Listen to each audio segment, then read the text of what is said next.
Agora, as pessoas não são salvas porque precisam de salvação. A Bíblia diz, pela graça sois salvos mediante a fé. Deus amou o mundo de tal maneira que deu o seu Filho unigênito, para que todo aquele que nele crê seja salvo. Então a pessoa não é salva porque precisa de salvação. Ela é salva se ela crer. Porque Deus não responde necessidade, Deus responde fé. Mas aí o que acontece? Você tem um crente com necessidade financeira. Ele fica murmurando diante de Deus, mas eu estou precisando e o Senhor não faz. Deus não responde necessidade, Ele responde fé. Aí você tem um crente que está com a necessidade na área da saúde física. E ele está lá dizendo, eu preciso de cura e o Senhor não faz. Mas Deus não responde necessidade, Ele responde fé. E fé é algo que eu e você precisamos entender, que existe intencionalidade. Tiago capítulo 4, verso 8, eu vou ler na Nova Almeida Atualizada, diz, cheguem perto de Deus e Ele se chegará a vocês. Limpem as mãos, pecadores. E vocês que são indecisos, purifiquem o coração. Eu quero tomar essa primeira frase do verso 8. Cheguem perto de Deus e Ele se chegará a vocês. A revista atualizada, a clássica, diz, chegai-vos a Deus e Ele se chegará a vós. A versão fácil de ler, ela apresenta um sinônimo. Aproximem-se de Deus e Ele se aproximará de vocês.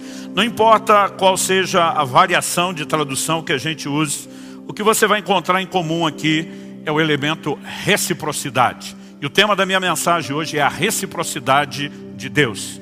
Eu falei a respeito desse assunto em 2012. Todo dia alguém falou, pastor, que memória é essa? Eu falei, memória é coisa nenhuma. Às vezes eu bato lá na internet, eu vejo qual foi a data que nós subimos, né, a mensagem. Então é impossível a gente lembrar tudo que falou e exatamente quando. Mas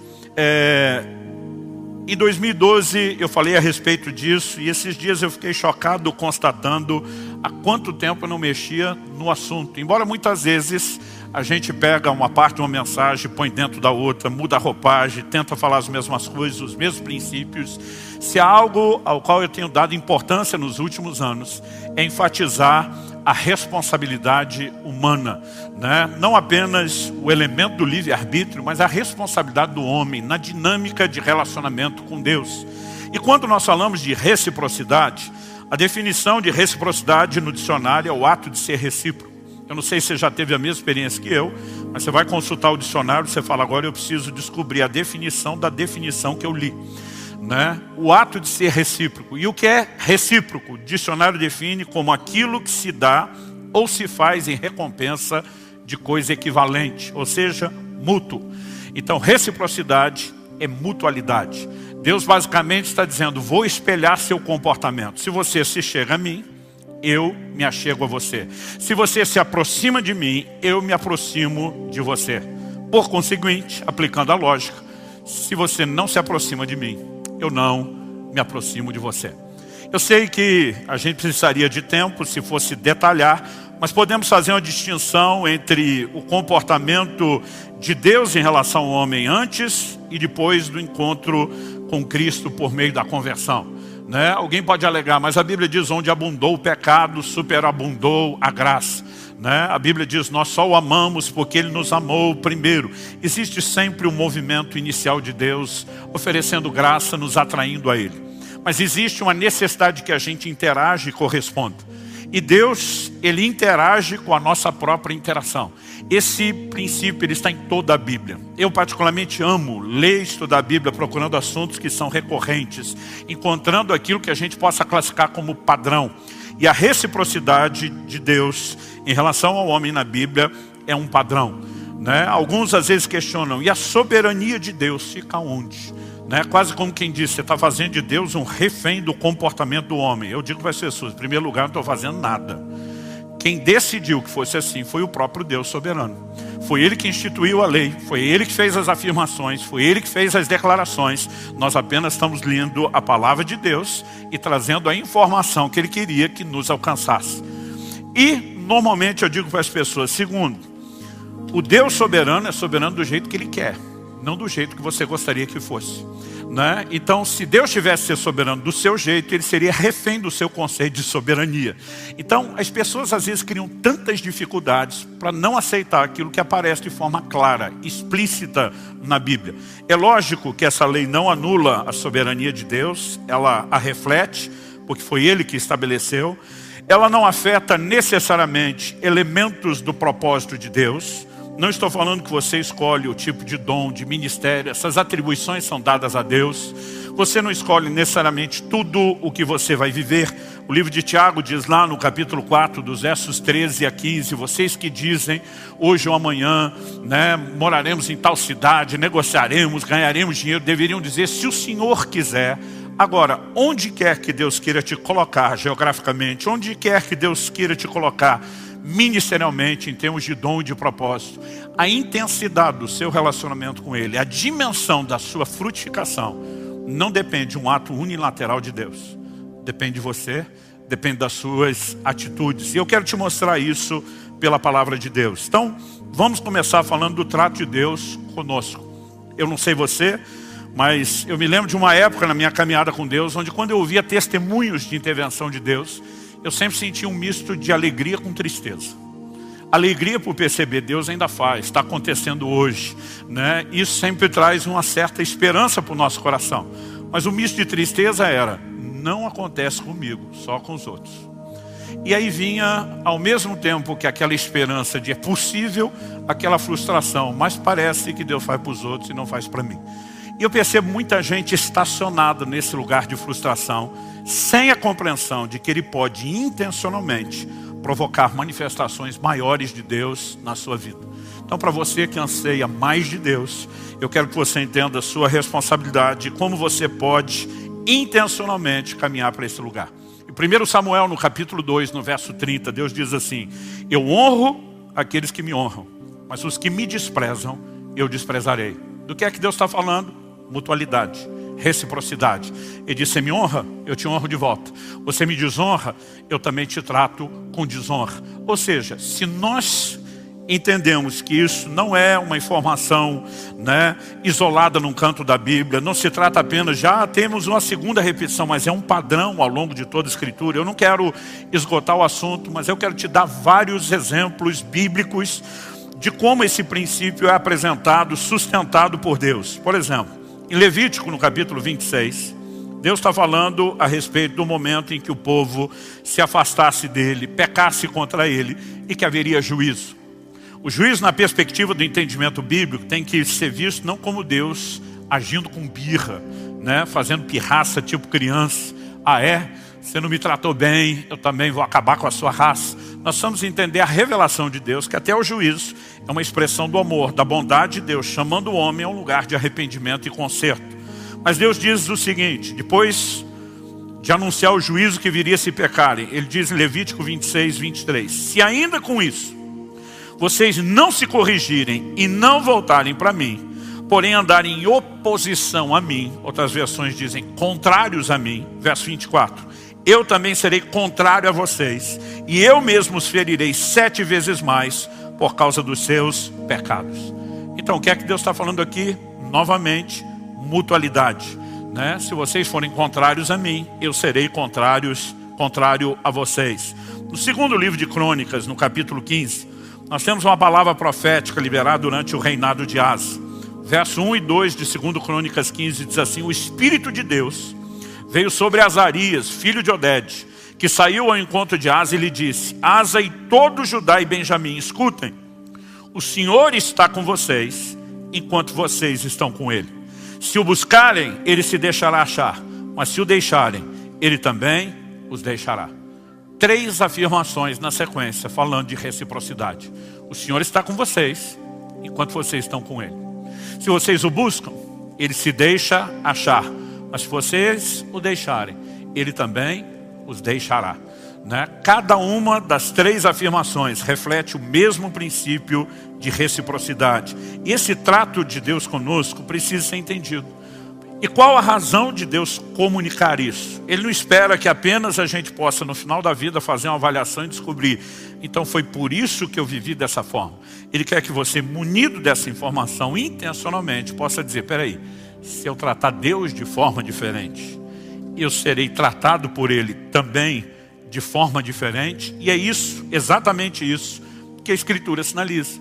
Segundo Crônicas 16:9. Os olhos do Senhor passam por toda a terra, buscando corações se mostrem íntegros, inteiros para com Ele, a fim de que Ele se mostre forte para com esses.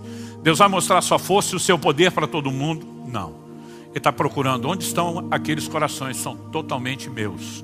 Onde estão aqueles corações que se voltem totalmente para mim. Para esses eu vou manifestar a minha força. Para esses eu vou manifestar o meu poder. Porque quando você trata Deus de forma diferente, Ele também vai te tratar de forma diferenciada. Não importa se abordamos o aspecto positivo, Ele honra os que o honram, ou se abordamos o aspecto negativo, Ele vai tratar com desonra aqueles que o desonram. Nós vamos encontrar sempre a repetição do mesmo princípio.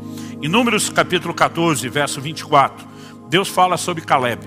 Você deve se lembrar que daquela geração que sai do Egito e chega no limiar da terra prometida, Moisés envia antes 12 espias para que pudessem ver a terra e trazer um relatório que empolgasse o povo e dissesse, a terra é o que Deus prometeu.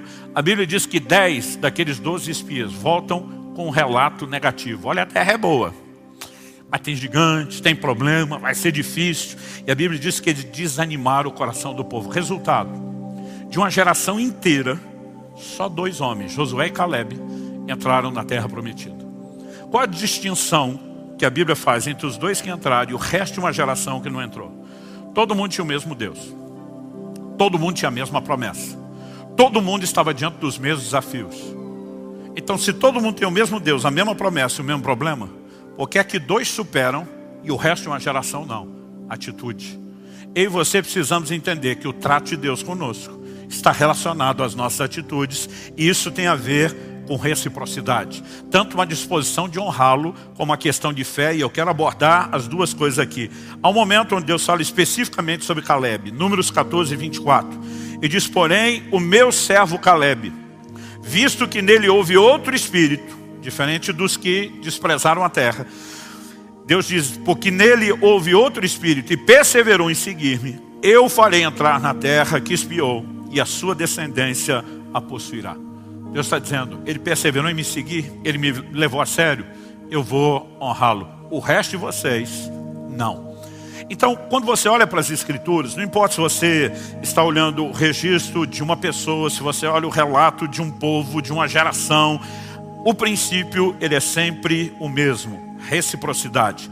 No Salmo 18, versos 25 e 26, nós percebemos que reciprocidade é o que nos leva não só a experimentar as ações de Deus, mas nessa lei, a própria revelação de Deus, ela é baseada na reciprocidade.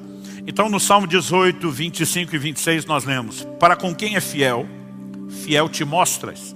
A NVI, a Nova Versão Internacional, em vez de usar a expressão te mostras, diz te revelas. Para com quem é fiel, fiel te mostras. Com o íntegro também íntegro. Com o puro, puro te mostras. E com o perverso, inflexível. Olha que interessante. Com quem é fiel, Deus se revela fiel. Para com o íntegro, Deus não se revela fiel. Ele se revela íntegro. Reciprocidade. Para com o puro, Deus não se revela nem fiel, nem íntegro. Ele se mostra puro. Então, ele não vai se mostrar fiel para o puro, ele não vai se mostrar puro para o íntegro, e nem vai se revelar íntegro para o fiel.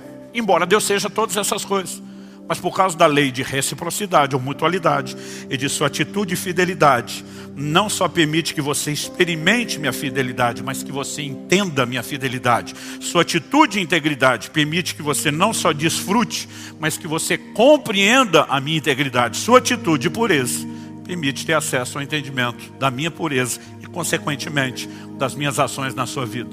Mas para com o perverso, você não vê uma mutualidade no sentido pleno da palavra. Porque para com o perverso, Deus não se mostra perverso.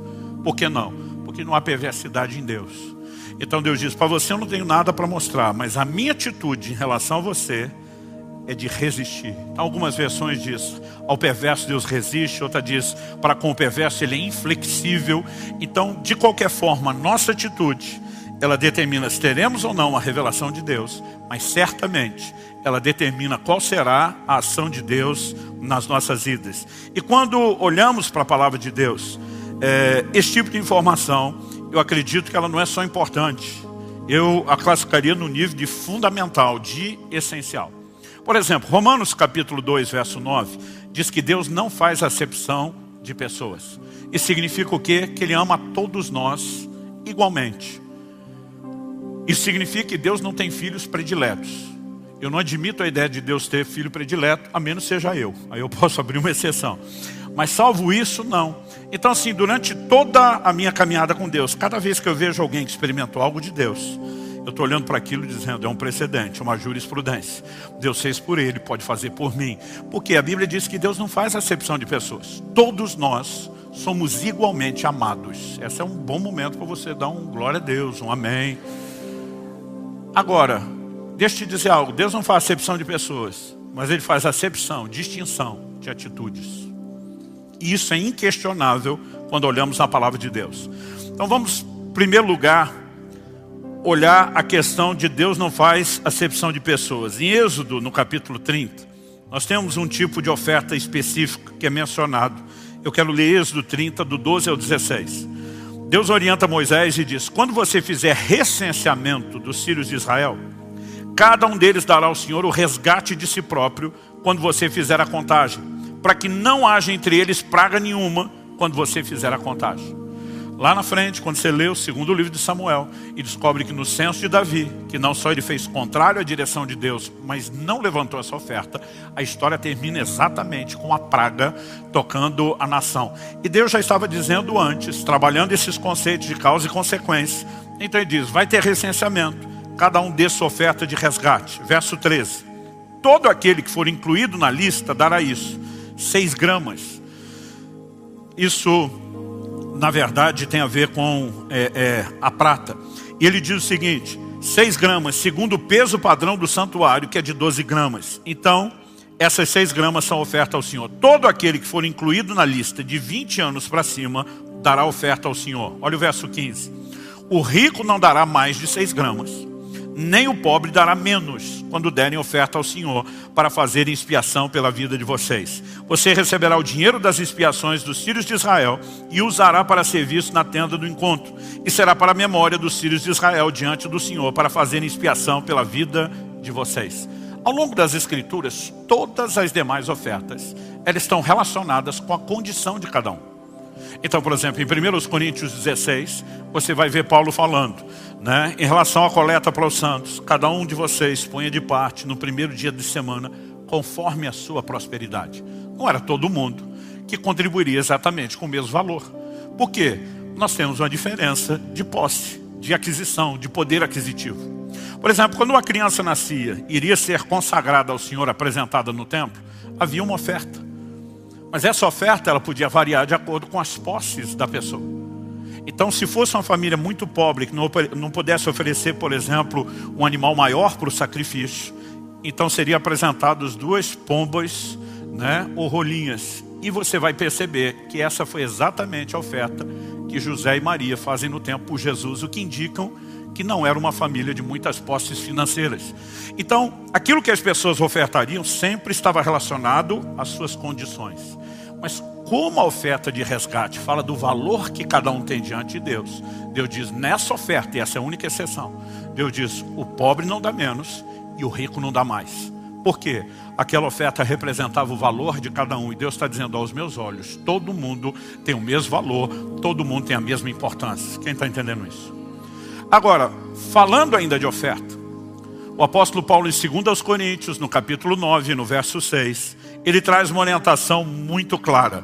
E essa orientação apresentada por Paulo é a seguinte, isso afirmo, aquele que semeia pouco, também colherá pouco, e o que semeia com fartura, também colherá com fartura. O que Paulo está dizendo? Ele está dizendo, na hora de ofertar, expressando o valor que vocês têm diante de Deus, todo mundo dá a mesma coisa. Porque Deus não faz acepção de pessoa, mas preste atenção. Em qualquer outra oferta que não diga respeito ao valor de vocês, quem semeia mais, vai colher mais. Quem semeia menos, vai colher menos. Quem não semeia, não vai colher. O que é que Deus está dizendo? Eu não faço acepção de pessoas, mas eu faço de atitudes. Nós muitas vezes criamos uma bagunça em torno de declarações da Bíblia, como por exemplo a graça, que entre outras coisas fala de um favor que não é merecido. E nós começamos a usar isso como se não houvesse nenhum tipo de sistema na Bíblia de recompensa a nada daquilo que se faz. O que também é atacar e contradizer as Escrituras. Se por um lado a Bíblia diz que salvação é pela graça, que não vem das obras para que ninguém se glorie, por outro lado o tempo todo Deus diz, de acordo com as suas obras será a sua recompensa. Em outras palavras, Deus está dizendo, eu farei por você algo proporcional àquilo que você faz por mim. E quando ele está falando de colheita financeira, ele diz é na proporção do plantio. Porque esse mesmo Deus, que em alguns momentos está manifestando o favor, a graça imerecida, em outros momentos está declarando todo mundo tem valor aos meus olhos, ele também tem, como um dos seus atributos, a justiça. E muitas vezes nós deixamos de pensar nesses termos, que Deus vai nos tratar exatamente de acordo com a forma como nós o tratamos. Eu acredito que quando a gente começa a enxergar e perceber essas coisas, essa percepção pode nos ajudar intencionalmente mudar a forma como nós nos relacionamos com Deus. Então, há mais de 20 anos atrás, quando plantamos a primeira das comunidades Alcance, que começou em Irati, eu lembro que eu me mudei para lá. Eu e Kelly, na época, abraçamos um desafio de fé e não apenas nos mudamos para Irati sem nenhum tipo de sustento, mas nós levamos outras 6 famílias conosco para nos ajudar na implantação da igreja. E eu lembro que aquilo era um desafio. Então a gente abriu mão de tudo que tinha. Desfizemos, vendemos nossa casa, carro, algumas das coisas que tínhamos, reservas, e dissemos, vamos investir nesse projeto. Nós queremos ver o reino de Deus funcionando. E a partir daquele momento, nós criamos um código com aquelas famílias. A gente queria viver estilo o livro de Atos. A Bíblia diz que eles dividiam tudo conforme a necessidade. E durante um bom tempo, o nosso estilo de vida era o seguinte, tudo que entrava a gente dividia com aquelas famílias. Então o miojo dividia por igual, o Nescau por igual. Nescau era luxo naquela época, o achocolatado, vamos falar assim. A única exceção que a gente tinha é famílias que têm crianças pequenas podem ser beneficiadas quando aparecer uma bolacha, e outros que não têm crianças vão ser avaliados de acordo com tem ou com a idade. Mas salvo isso, a gente tratava tudo por igual. Mas eu lembro de uma viagem que eu fiz. E antes de eu chegar no meu destino, eu tive inúmeros problemas. O carro quebrou, tive que deixá-lo no meio do caminho, numa oficina, consertando. Tive que alugar outro carro. Quer dizer, as despesas de viagem já tinham aumentado exponencialmente. Mas não falei nada para ninguém. Eu simplesmente só queria resolver a situação. Falei, depois eu penso. Quando eu cheguei no primeiro de vários destinos, eu ia pregar em 3 cidades de um determinado estado. O homem de Deus que eu estava visitando é um profeta daqueles que parece ser o das páginas do Antigo Testamento. Daqueles que revela até a sombra, E quando eu cheguei, apesar de não ter falado nada, eu lembro quando entrei na casa dele, ele falou assim para mim, cara, eu tenho uma palavra de Deus para você. E pode ser que você não goste, mas Deus mandou te falar isso quando você chegasse. Ele falou, a primeira coisa que ele mandou te falar é que nessa sua viagem, tudo que vai entrar não vai cobrir nem suas despesas. Você vai voltar no vermelho, no prejuízo. E não é porque as pessoas não vão te tratar bem. Você vai ter despesas como nunca teve. E Deus está permitindo isso tudo acontecer para chamar a sua atenção. Eu estou pensando, ele ainda nem sabe de nada, mas a coisa já estava acontecendo. Ele olha para mim e diz assim, e ele disse que vai permitir isso por você largar a mão de ser besta. Ele não foi nada polido. Ele disse porque você quer ser mais justo do que Deus. Ele falou assim para mim, Deus me disse que tudo o que você recebe, você está dividindo por igual com todas as famílias que estão à sua volta. Mas a questão é, essas famílias estão com você. Plantaram a mesma coisa que você plantou? Porque se eles não plantaram, eles não têm direito de colher o que você está colhendo. E você está tentando ser mais justo que Deus. Eles partilham de uma colheita, sem ter participado da semeadura. Ele falou assim para mim, você tem crédito diante de Deus, porque semeou. Mas para você aprender, Deus agora vai limitar. Ele falou assim, vai fechar a torneira para o seu lado. Ele vai começar a te dar coisas muito valiosas, porém indivisíveis. Porque você está prejudicando essas pessoas quando não ensina a eles a intencionalidade que você pratica. Eu voltei para casa e falei, gente, parece que Deus acabou com a festa de vocês.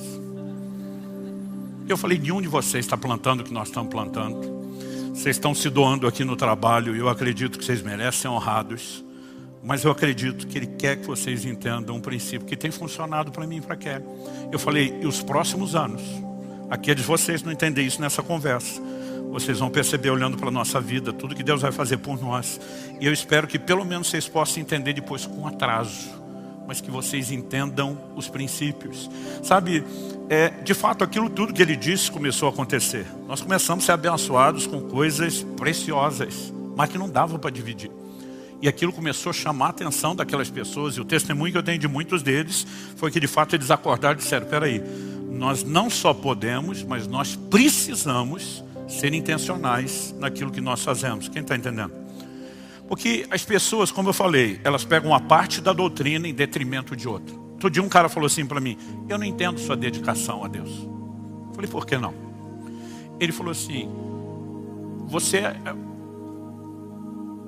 deixa eu tentar reproduzir o mais perto do que ele falou. Ele falou assim, eu acho que você ainda não entendeu a revelação do amor incondicional de Deus. Eu falei, então me ajude a entender. Ele falou assim, nada que você fizer de bom vai fazer com que Deus te ame mais. E nada que você fizer de ruim vai fazer com que Deus te ame menos. Eu falei, uau, essa é a grande revelação que está faltando na minha vida. Eu falei, isso eu ensinei para o meu filho uns dias atrás. Eu não estava nem falando de Deus, estava falando de mim. O Israel tinha em torno de 11 anos de idade. E eu fiz uma aventura que Dona Kelly, mãe do garoto, minha esposa, pedagoga, não aprovou. Eu fiz ele faltar praticamente uma semana de aula para me acompanhar numa viagem. Era o início do ano, falei, recupera isso aí, eu estou ficando longe demais, eu quero ter tempo, né, com a família, vou trazer todo mundo. Ele é o que estava na idade da matéria ser mais desafiadora. Quando nós voltamos, o professor deu uma prova surpresa em cima do conteúdo que ele perdeu. Ou seja, eu sabia que ele tinha ido mal. Então alguns dias se passaram e meu filho entra em casa. Naquela época do mês que eles estão trazendo o boletim escolar. Pela linguagem corporal, cabeça baixa, não tinha coragem de me encarar nos olhos, as pernas tremendo que nem vara verde, na hora de falar comigo, eu já saquei o que tinha acontecido. E como ele mal conseguia falar de nervoso e de medo, eu falei, por acaso você tem na sua mochila um boletim que tem uma nota vermelha? Deus te revelou, pai. Eu falei, não, foi tu mesmo. Mas ele estava tão assustado, com tanto medo, e eu não conseguia falar com ele. Eu falei, filho, para. Eu falei, eu amo você. Ele falou, eu sei. Eu falei, você sabe, mas não entendeu.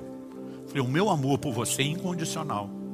Eu te amo porque você é meu filho. Eu não te amo pela sua performance.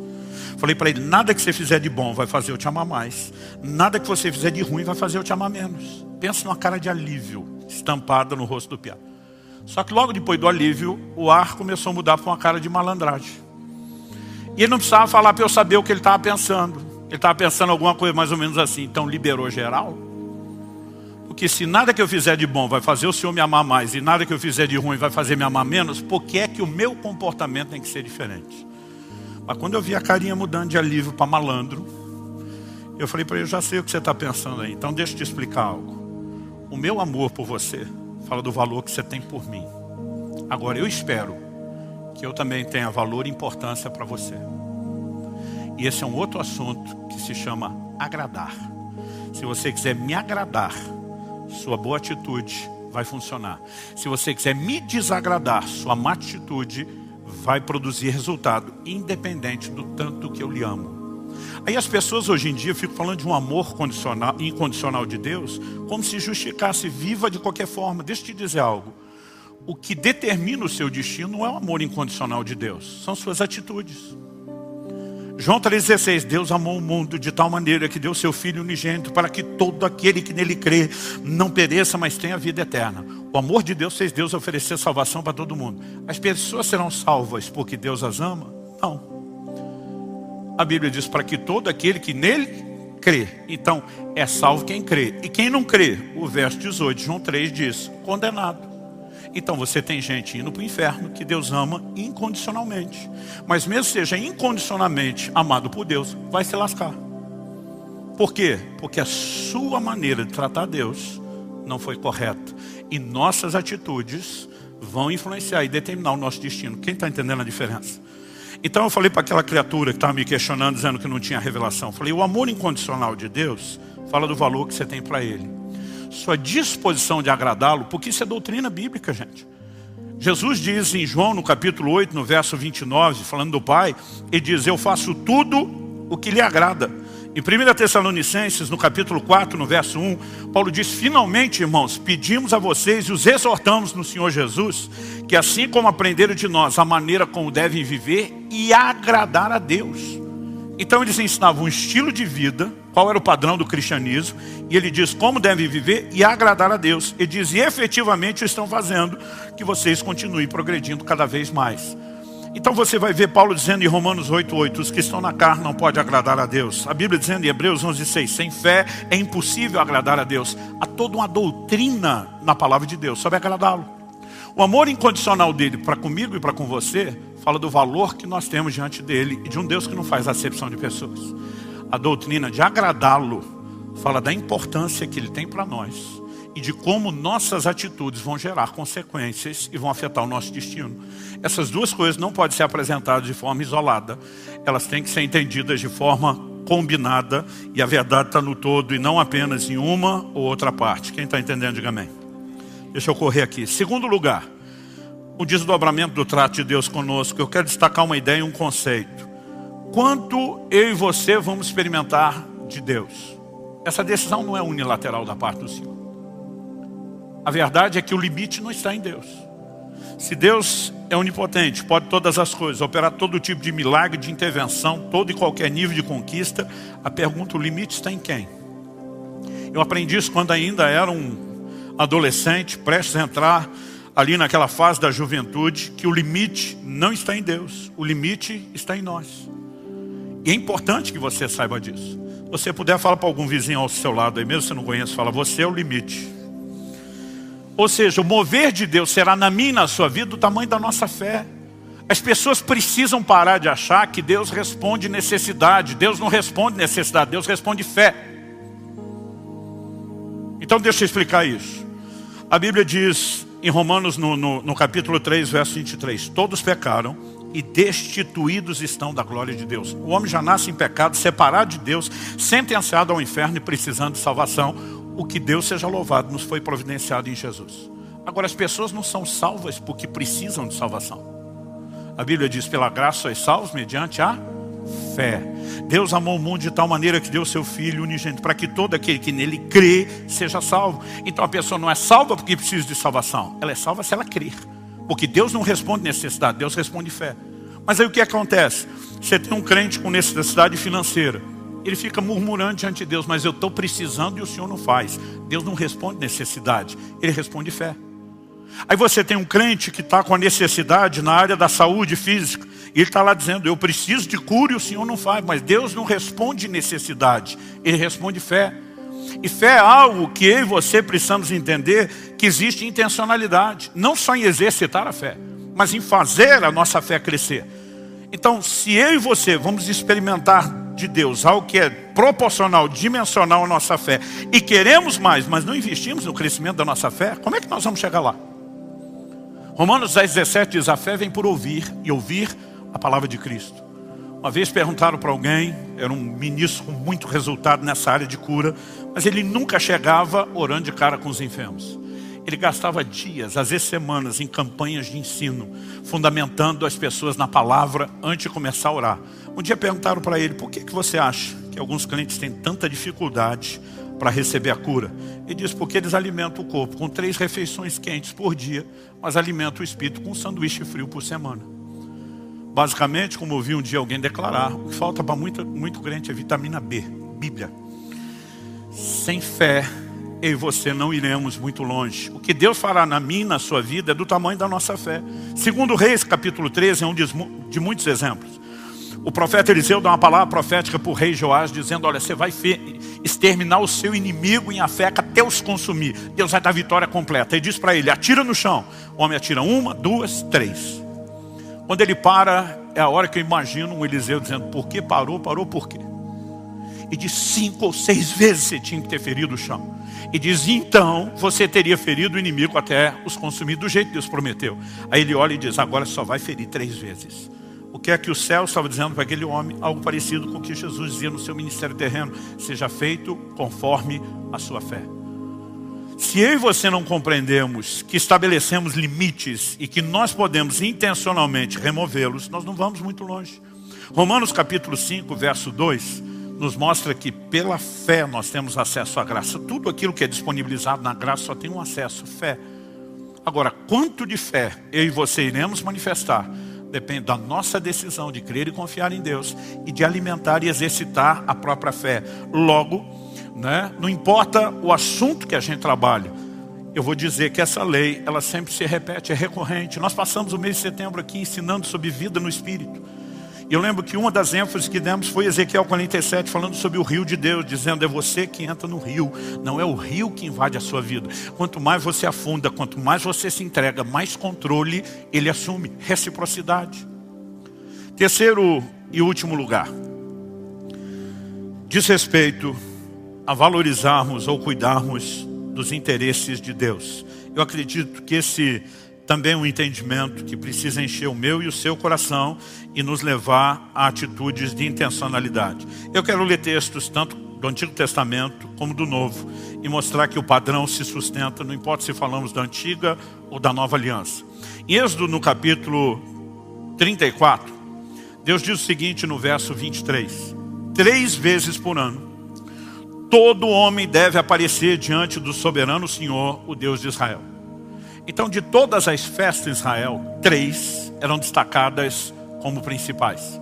Dessas 3, aí tem Páscoa, Tabernáculos, Pentecoste. Deus está dizendo, todo mundo nessas datas fixas anuais, todo homem tem que subir diante do Senhor. Quero subir diante do Senhor e ao templo em Jerusalém. Isso começa na época do tabernáculo, que esteve em outros lugares, e depois, obviamente, o templo seria construído em Jerusalém. Deus está dizendo, todo mundo tem que fazer isso. Agora, pensa comigo. Deus está falando isso a um povo que está saindo do Egito. Vai conquistar a terra. Vai travar guerra contra os seus inimigos. Mas 3 vezes ao ano eles têm que interromper a guerra. Virar as costas para as suas propriedades. Deixá-las desguarnecidas. Porque nem todas as mulheres e crianças eram obrigadas a ir, mas todos os homens eram. E da perspectiva militar, deixar tudo vulnerável para ir adorar a Deus e voltar depois. O que você acha que essa gente, com a mentalidade de guerra que estavam vivendo, ia pensar? É ruim. Que nós vamos deixar tudo para trás, desguarnecido, desprotegido, para ir lá fazer festa diante de Deus? E Deus se antecipa, verso 24 de Êxodo 34. Porque expulsarei as nações diante de vocês e aumentarei o seu território. Ninguém cobiçará a sua terra quando vocês comparecerem na presença do Senhor seu Deus 3 vezes por ano. Deus está dizendo, presta atenção. Se vocês me colocarem em primeiro lugar e subirem para me adorar, eu vou guardar as terras de vocês. Ninguém vai se meter com aquilo que é de vocês, porque enquanto vocês cuidarem dos meus interesses, eu cuido de vocês. Quem está entendendo? Agora, qual a diferença disso? E a declaração de Jesus em Mateus, no capítulo 6, no verso 33. Buscar em primeiro lugar o reino de Deus e a sua justiça, e todas essas coisas lhe serão acrescentadas. Que coisa é essa que Jesus está falando? Se você olhar o contexto, desde o verso 25, Jesus está falando a respeito de não ficarem preocupados ou ansiosos quanto ao que irão comer, beber, em relação ao corpo, ao que irão vestir. Ele está dizendo, se você colocar os interesses de Deus em primeiro lugar, Ele vai cuidar dos seus interesses. Então busca o reino de Deus. E você vai ver o cuidado de Deus se manifestando, vindo a reboque em todas essas outras áreas. O que é que nós temos aqui? Mais uma vez, mutualidade. Deus está dizendo, você leva a sério o que é do meu interesse, o que é importante para mim, e eu faço o mesmo em relação a vocês. O problema é que muitas vezes a gente acaba andando na contramão desses princípios. E assuntos como da semana passada, quando a gente fala de calcular o custo de construir a torre, a gente acha que é só calcular o preço da entrega, mas a gente tem que calcular os resultados. Então, quais são os resultados de um nível de entrega mais profundo? Um nível de intervenção de Deus igualmente maior na nossa vida. Deus não pede um nível de entrega profundo porque Ele é uma criatura meramente exigente, egoísta, com ego enorme que diz, eu preciso de toda a atenção de vocês. Deus é absoluto e completo nele mesmo. Deus não precisa da minha e da sua entrega. A minha e sua entrega a Ele será benéfica a nós. Vai trazer equilíbrio na nossa vida, porque vamos construir em cima de fundamentos duradouros, vamos construir em cima de valores corretos, e Deus está dizendo, eu vou fazer mais na sua vida. O problema é que o ser humano, desde lá do início do Éden, ele acha que sempre consegue ter uma ideia de como desfrutar melhor da vida fora do padrão de Deus.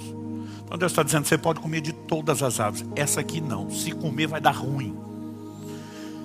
Aí o diabo vem tentar o homem e diz, Deus está escondendo o ouro. Na verdade, Ele não quer que você experimente o que realmente é bom. Eu fico me perguntando, quem em sã consciência vai achar que a voz de maior credibilidade é a do Satanás em vez da de Deus? Mas por que aquilo encontra um coro dentro do próprio homem? Eu acho que eu consigo algo melhor do que o que Deus está me proporcionando. Ele simplesmente dá ouvidos àquilo. E muitas vezes nós temos limitado tudo aquilo que Deus disponibiliza por causa de atitudes são egoístas. Eu e você precisamos crer, sem um pingo de desconfiança, que Deus deseja o nosso melhor. Mesmo no momento onde Israel tinha se afastado de Deus, estava colhendo as consequências, sendo julgado como nunca tinha sido, Deus diz, eu é que sei os pensamentos que tenho a respeito de vós. São planos de bem, não de mal, para vos dar um futuro e uma esperança. Deus está dizendo, até enquanto corrijo, estou tentando trazê-lo de volta para mudar a sorte de vocês. E nós precisamos crer nisso. Mas o livro de Ageu nos mostra o princípio oposto. Eu falei de 2 textos, onde quando colocamos Deus em primeiro lugar e cuidamos dos interesses dele, Ele cuida do que é do nosso. O livro de Ageu fala do mesmo princípio, mas mostra outra perspectiva. Quando desvalorizamos as coisas de Deus, Ele também nos trata com reciprocidade. Abra comigo no livro de Ageu, e sim, tem esse livro na Bíblia. Talvez fica mais fácil você pegar o Evangelho de Mateus e voltar 3 livros para trás. Ageu, capítulo 1, verso 2. Assim diz o Senhor dos Exércitos. Esse povo diz, ainda não chegou o tempo em que a casa do Senhor deve ser reconstruída. Por isso, aqui, lei de causa e consequência. Por causa do que o povo está falando, Deus vai reagir. Por isso a palavra do Senhor veio por meio do profeta Ageu, dizendo. Então deixa eu fazer uma pausa aqui. Vamos colocar um pano de fundo. Ageu está profetizando no período do pós-exílio de Babilônia.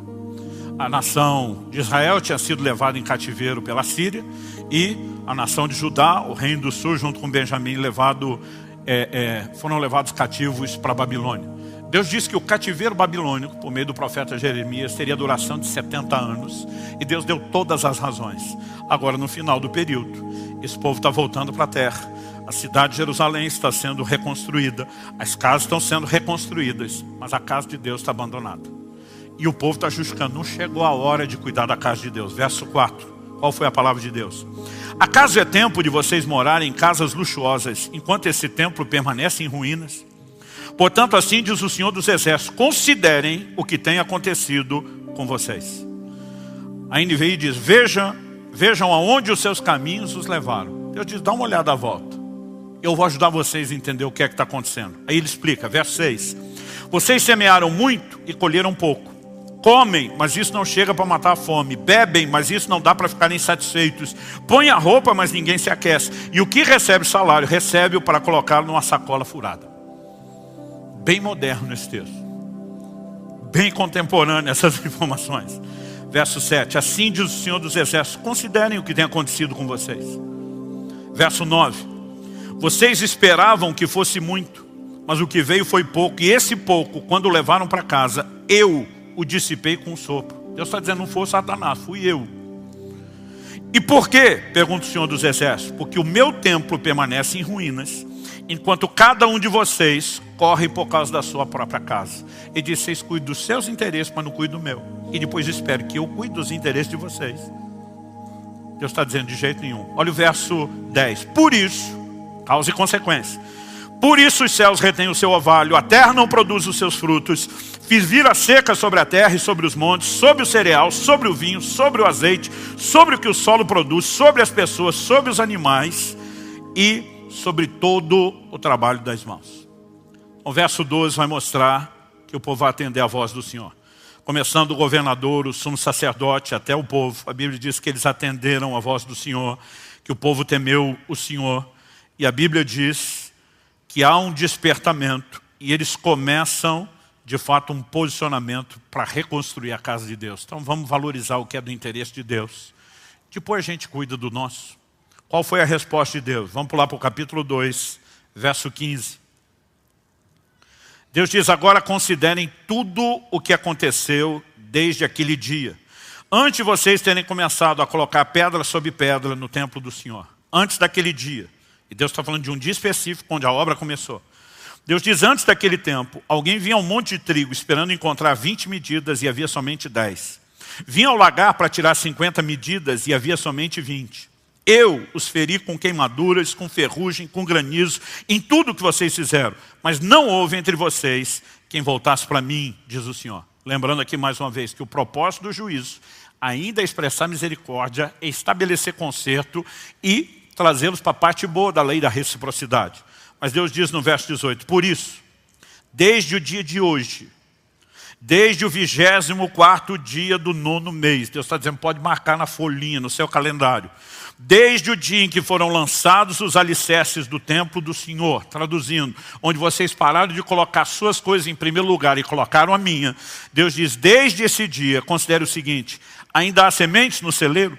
Além disso, a videira, a figueira, a romazeira e a oliveira não têm dado seus frutos, mas de hoje em diante, eu abençoarei vocês. Então o que Deus está dizendo? Se você não me coloca em primeiro lugar, não prioriza minhas coisas, meus interesses, não vou fazer por você. Mas se você mudar, e com intencionalidade me colocar em primeiro, e cuidar dos meus interesses, eu vou cuidar dos seus. Quem está entendendo? Sabe, gente, nós precisamos parar de fantasiar a vida cristã e parar de achar que as coisas acontecem de forma meramente espontânea, aleatória, ou que Deus trabalha com algum sistema de sorteio em relação ao que Ele vai fazer na vida de cada um. Nós precisamos entender que todo esse volume de informações, e acredito, eu estou resumindo e muito o assunto, todo esse volume de informações só tem um propósito, provocar em mim e você resposta. Nós precisamos colocar Deus em primeiro lugar e entender que Ele honra aqueles que o honram, ponto final. Deus não estabeleceu um mero sistema de troca, mas inevitavelmente nós não podemos negar que a Bíblia tem um sistema claro de recompensa. Eu sei que alguns crentes, eles preferem acreditar que o céu tem um sistema socialista e que no final todo mundo vai chegar e tem a mesma recompensa. Mas Deus está dizendo que não é assim. Cada um será recompensado de acordo com as suas obras. Então Deus está dizendo, se você fizer mais por mim, eu vou fazer mais por você. Então, o galardão, recompensa de salvação, é a mesma coisa para todo mundo. Mas a Bíblia fala de pessoas que serão salvas, mas não terão a recompensa que outros que trabalharam direito terão. Porque Deus tem um sistema de justiça e de recompensa. Isso não significa que a salvação seja obtida por mérito. Ela só é obtida pela fé e por causa dos méritos de Cristo e do que Ele fez por nós. Mas Deus tem todo um sistema de recompensas dentro do pacote da salvação, que eles estão relacionados ao nosso comportamento. E entendendo essas coisas, nós podemos intencionalmente, voluntariamente dizer, eu escolho viver uma vida diferente, eu escolho honrar a Deus e ser honrado por Ele.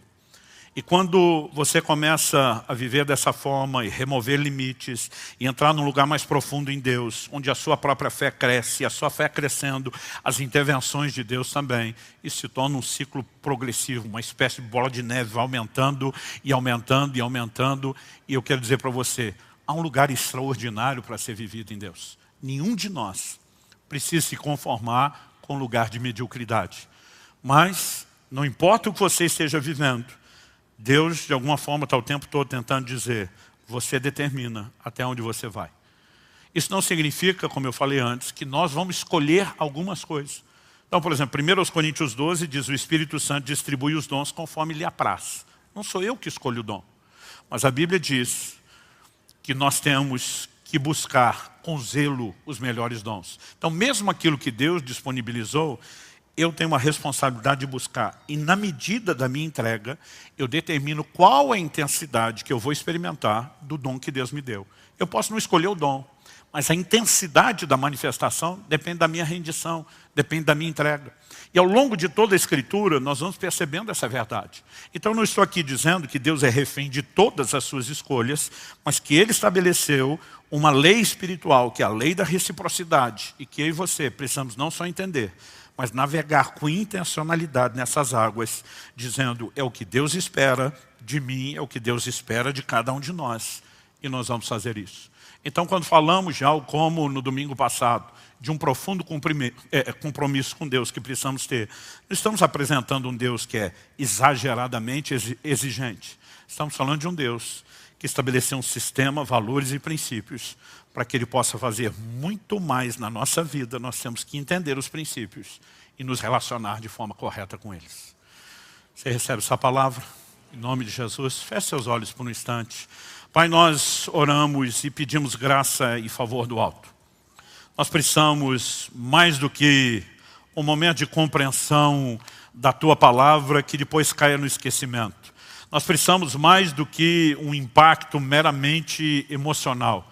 Nós oramos por despertamento, nós oramos por um nível de compreensão e entendimento espiritual da Tua palavra que não produza apenas uma análise rápida, atropelada, expressas no final de culto, mas que nos leve a de fato avaliar não só os princípios da Tua palavra, mas qual tem sido a nossa forma de agir. Sabemos que enfrentar circunstâncias difíceis não significa que as causas sejam sempre as mesmas, mas nós te pedimos que o Teu Espírito possa guiar cada um ao lugar de entendimento e compreensão, de que podemos mudar a nossa sorte, podemos mudar significativamente, não só o relacionamento com o Senhor, mas as consequências que serão determinadas pelas nossas escolhas. Elas podem ser mensuradas, elas podem de fato ser escolhidas e provocadas de uma forma muito intencional. E nós oramos por graça, por entendimento, compreensão e aplicação do alto, para que possamos viver isso tudo de maneira que te honre, que te exalte, que te glorifique e que inspire muitos outros a uma entrega maior e mais profunda ao Senhor. Nós oramos em nome de Jesus. Amém.